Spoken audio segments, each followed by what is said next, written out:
look at tonight's two-game NHL slate on Draftkings. But before we do that, let's just take a second to vent about Boston last night. If you played Boston like I did, first off, I'm sorry. It was a tough game to watch. They graded out well, and it was really frustrating watching that Boston-Toronto game. The amount of missed open nets, posts and crossbars that were hit, and just the sheer volume of misplayed pucks in that whole game, but especially for Boston.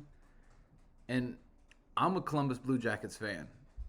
I've seen my fair share of misplayed pucks. In fact, that's probably like the thing that we're best at.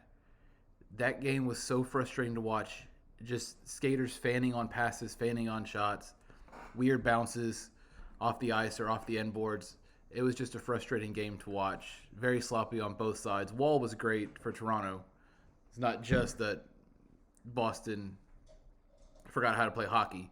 Wall was very good. It was just frustrating watching so many missed opportunities and so many mistakes that they're not going to make more often than not. But today's a new day. We have a two-gamer that honestly doesn't look that great.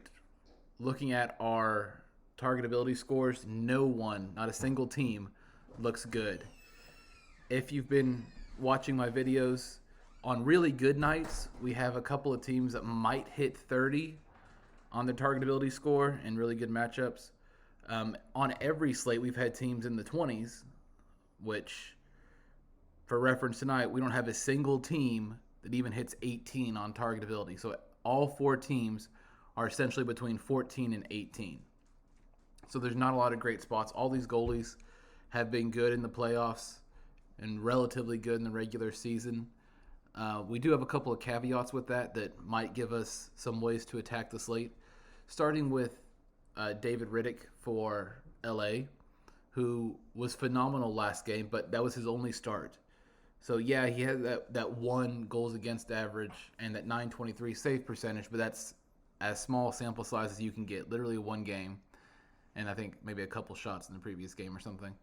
But that he had a great game does not necessarily mean that he's going to play that well again tonight, where we have a larger sample size for a couple of these other goalies that have been good. So that means Edmonton is still probably the top target of the slate, and we'll talk about that in just a second. And then we have Adin Hill getting his first start of the series for Vegas. Hill was good during last season too, and he's another good goaltender. So for his playoff stats, these two here, I just took his season goals against average and save percentage to give us kind of an idea of where we can start with Dallas. And it's still not a good spot for Dallas, although they do score out as the highest targetability rating on the slate. So we've got Dallas at 17.7 or 17.8, Edmonton at 16.9, Vegas down at 14.3, and then LA down at 14. So nothing that looks great.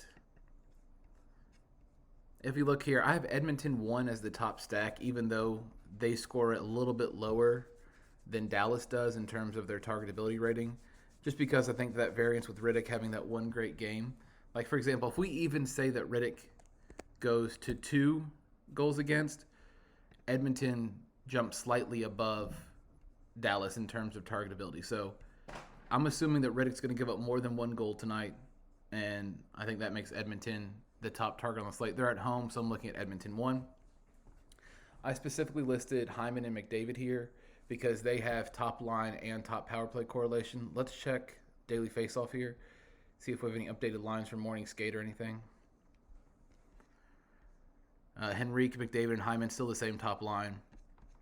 And McDavid and Hyman have that top power play correlation too. So if you want to get cheaper and need to save some money, you can use Henrique for that even strength stack.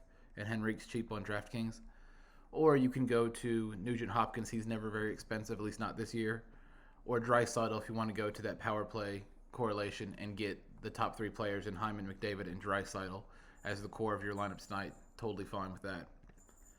Now the second target for me is going to be Dallas 1. Robertson and Hintz have top line and top power play correlation, which is why I have them listed here. And then, interestingly for Vegas 2, they're on the road. Again, not a great matchup, but it's not a great matchup for anybody tonight. Vegas 2 has a sweet correlation setup with Hurdle, Stevenson, and Stone that play together at even strength and also play together on the power play. So that's another way that you can get some correlation. None of those guys are super expensive. You can fit those in with either Dallas 1 or Edmonton 1, depending on who your goalie is tonight, and feel okay about that. For cheap shot blocking defensemen tonight, we're looking at Chris Tanev for Dallas, and then Brett Kulak and Vince Desharnais for Edmonton. Desharnais, I think, has hit the blocks bonus in every game. Maybe last game he only got 2, but he's been consistently blocking shots at a really good price. And Kulak's been just slightly worse at that, but you can also go him just to get a little bit different. You can even play both of them if you need that salary, although I'd rather play only one if I have my preference. So that's going to kind of do it tonight. Edmonton 1's where I'm going to start, and then try to fit some Dallas guys in, and then Vegas is option 3. Probably not going to play a lot of LA tonight. Okay, everybody. If there's anything else that I can add that will help you, just let me know. And good luck on this 2-gamer.